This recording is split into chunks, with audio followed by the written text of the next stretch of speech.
Anime production is always the result of enormous teamwork.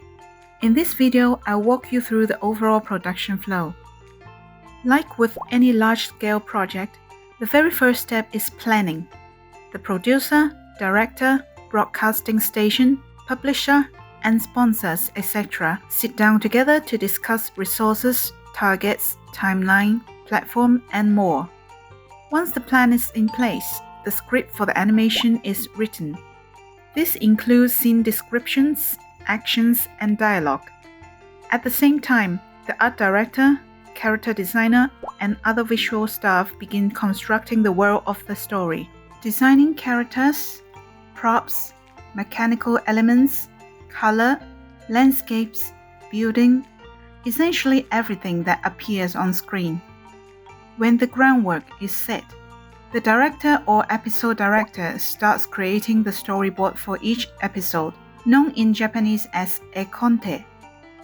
Unlike film storyboards, anime storyboards don't just describe dialogue, camera work, and action. They also specify the exact number of seconds for each cut. That's why you might see directors with a stopwatch in hand while drawing e contè. Since a storyboard is just a blueprint, the next stage is the layout. Here, the key animator will read the storyboard, interprets the director's intention, and creates a more detailed draft that sets the camera angle, background, characters, and action on actual-sized cell paper.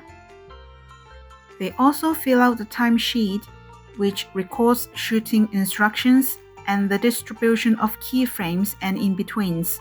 We'll cover timesheets in more detail in the future video. The layout system itself has evolved over time. In the past, Genga were submitted directly to the director for checking, with no draft stage.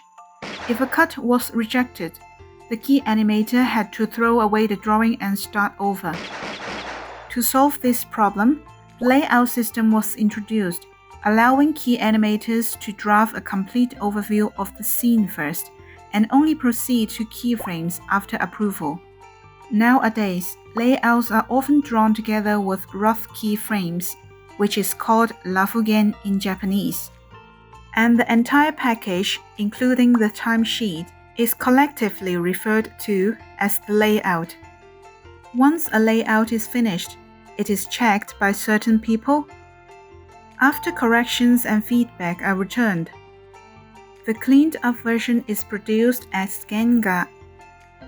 At the same time, background will be created based on the approved layout.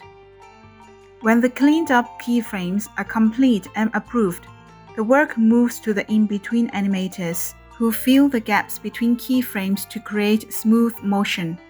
After animation comes coloring, special effects, compositing, editing, voice recording, dubbing, and finally, the compilation of the finished episode.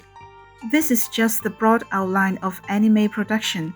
There might be differences according to limitations of production or procedure of different companies. I haven't even touched on areas like 3D CG, but let's leave that aside for now.